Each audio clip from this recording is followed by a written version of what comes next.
بسم اللہ الرحمن الرحیم الصلاۃ والسلام علیک یا رسول اللہ، الصلاۃ والسلام علیک یا نبی اللہ، الصلاۃ والسلام علیک یا حبیب اللہ وعلی آلک وصحبک یا نور اللہ۔ اللہ تعالیٰ نے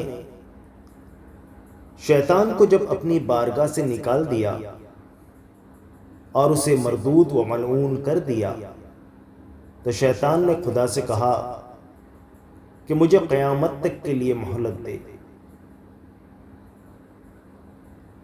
اللہ تعالیٰ نے فرمایا کہ اچھا، میں نے مہلت دی۔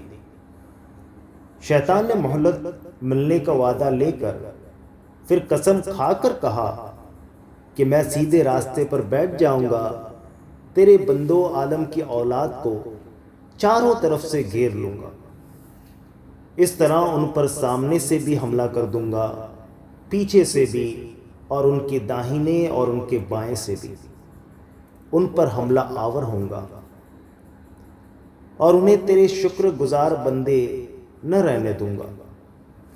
اللہ تعالیٰ نے فرمایا کہ ملعون، تو یہاں سے نکل جا اور جا لوگوں کو بہکا۔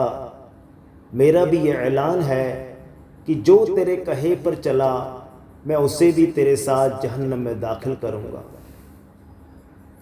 شیطان نے اپنے ساتھی اور اپنے جہنمی دوست بنانے کے لیے قسم کھا رکھی ہے کہ میں لوگوں کو چاروں طرف سے گھیر کر انہیں گمراہ کر دوں گا، اور اللہ تعالیٰ نے اس کے کہنے پر چلنے والوں کو جہنم میں داخل کرنے کا اعلان فرما دیا ہے۔ لہٰذا آج ہمیں شیطان سے ہر وقت چوکنا رہنا چاہیے۔ یہ ملعون واقعی چاروں طرف سے حملہ آور ہو رہا ہے۔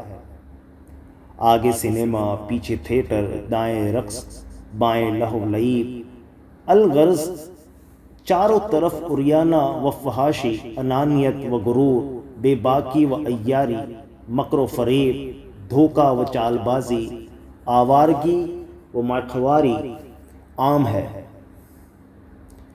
اور ابن آدم شیطان کے اس داؤں کی جد میں ہے۔ یہ ملعون حضرت آدم علیہ السلام کی اولاد سے اپنی ذلت کا بدلہ لینا چاہتا ہے۔ مبارک ہے وہ لوگ جو اس کی جد میں نہیں آتے، اور بڑے ہی بدبخت ہے وہ لوگ جو اس کے بہکاوے میں آ جاتے ہیں۔ مسلمانوں کو اس کے داؤں سے بچنے کے لیے ہر وقت مستعد رہنا چاہیے تاکہ خدا تعالیٰ کے عذاب سے وہ بچ جائے۔ اللہ تعالیٰ نے حضرت آدم علیہ السلام اور حضرت حوا دونوں کو فرمایا کہ جاؤ، تم دونوں جنت میں رہو، اور جنت میں جہاں چاہو اور جو چاہو وہ کھاؤ، لیکن اس ایک درخت کے نزدیک کبھی نہیں جانا۔ حضرت آدم علیہ السلام و حوا جب جنت میں تشریف لے گئے تو شیطان نے ان کے دلوں میں وسوسہ پیدا کر دیا کہ یہ درخت جس کے پاس بھی جانے سے ہمیں اس لیے روکا گیا ہے تاکہ ہم فرشتوں کی طرح کھانے پینے سے بے نیاز نہ ہو جائے۔ شیطان نے پھر قسم کھا کر ان سے کہا کہ میں تم دونوں کا خیر خواہ ہوں، آپ اس درخت سے کچھ کھا لیں، کچھ نہیں ہوتا۔ حضرت آدم علیہ السلام نے شیطان کے منہ سے اللہ کی قسم سن کر یقین کر لیا کہ یہ ہمارا خیر خواہی ہے۔ آپ کو گمان بھی نہ تھا کہ کوئی اللہ کی قسم کھا کر بھی جھوٹ بول سکتا ہے، اس لیے آپ علیہ السلام نے اس کی بات کا اعتبار کر لیا اور اس درخت سے کچھ کھا لیا۔ کھاتے ہی حضرت آدم علیہ السلام و حوا دونوں کے بدن سے جنتی لباس اتر گیا، اور ان میں ایک دوسرے سے اپنا جسم چھپا نہ سکا، اور پھر وہ اپنے بدن پر جنت کے پتے چپٹانے لگے۔ اللہ تعالیٰ نے فرمایا کہ میں نے تمہیں اس درخت سے منع نہ کیا تھا اور یہ نہیں بتایا تھا کہ شیطان تمہارا دشمن ہے۔ حضرت آدم علیہ السلام و حوا دونوں عرض کرنے لگے کہ اے رب ہمارے، ہم نے اپنا آپ برا کیا، اب اگر تو نے ہم پر رحم نہ کیا اور ہمیں نہ بخشا تو ہم نقصان اٹھائے۔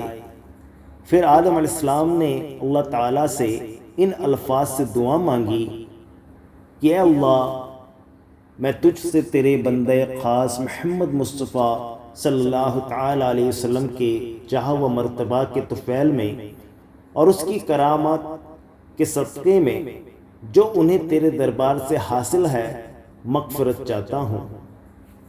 یہ دعا کرنی تھی کہ حق تعالیٰ نے ان کی مغفرت فرما دی اور شیطان خائف و خاسر رہ گیا۔ شیطان نے جب دیکھا کہ آدم علیہ السلام کو سجدہ نہ کرنے کی وجہ سے میں ہمیشہ کے لیے مردود و ملعون ہوں، تو خبیث نے انتقام لینے کے لیے جھوٹی قسمیں کھا کر حضرت آدم و حوا کو جنت سے نکال دینے کی کوشش کی، اور اللہ تعالیٰ نے جس درخت کے پاس بھی جانے سے حضرت آدم علیہ السلام کو روکا تھا اس کے ذریعے اپنا مقصد پانا چاہا۔ چنانچہ اس نے حضرت آدم علیہ السلام کے سامنے اللہ کی قسم کھا کر کہا کہ میں آپ کا خیر خواہ ہوں۔ حضرت آدم علیہ السلام نے اللہ کا نام سن کر اعتبار کر لیا اور درخت کے پاس بھی نہ جانے کو تنجیحی سمجھ لیا اور اس درخت سے کچھ کھا لیا۔ معلوم ہوا کہ شیطان کی یہ عادت کہ وہ لوگوں کو بہکانے کے لیے اللہ کی قسم ضرور کھاتا ہے۔ چنانچہ آج اگر کوئی شخص لوگوں کے مجمع میں قرآن لے کر اور اللہ کی قسم کھا کر کہنے لگے کہ میں حنفی بلکہ اصلی حنفی ہوں، تو جان لیجئے کہ دال میں کالا ہے۔ اور یہ بھی معلوم ہوا کہ شیطان نے جہاں خیر خواہ ہونے کی قسم کھائی ہے وہاں اس نے خیر نہیں گزاری، تو جہاں اس نے یہ قسم کھا رکھی ہے کہ اے اللہ تیری عزت کی قسم میں تیرے سب بندوں کو گمراہ کر دوں گا، وہاں یہ خبیث کب خیر گزارنے والا ہے۔ اس لیے شیطانی داؤں سے ہمیں ہر وقت چوکنا رہنا چاہیے۔ اور یہ بھی معلوم ہوا کہ شیطان ہم سے ایسی حرکتیں کرانا چاہتا ہے جس سے ہم ننگے اور عریاں ہو جائیں۔ ہمارا لباس وہ اتار دینا چاہتا ہے اور ہمیں وہ عریاں دیکھنا چاہتا ہے۔ شیطان کو عریا اور عریانیت پسند ہے، چنانچہ آج کل وہ نئی تہذیب کے ہاتھوں اپنا یہی کام کرا رہا ہے۔ اور یہ بھی معلوم ہوا کہ حضرت آدم علیہ السلام و حوا علیہ السلام کو اپنے بدن پر جنت کے پتے چپٹانا اس امر پر شاہد ہے کہ آدمیت یہ ہے کہ عریانی سے نفرت ہو اور شرم کی چیزوں کو چھپایا جائے۔ حضرت آدم علیہ السلام کے بیٹوں یعنی آدمیوں کو چاہیے کہ آدمی بنے اور عریانی اختیار نہ کرے۔ اور یہ بھی معلوم ہوا کہ اللہ تعالیٰ سے مغفرت طلب کرنے کے لیے سب سے بڑا کارگر وسیلہ حضور صلی اللہ تعالیٰ علیہ وسلم کا نام نامی اور اس میں گرامی اور آپ کی ذات بابرکت ہے۔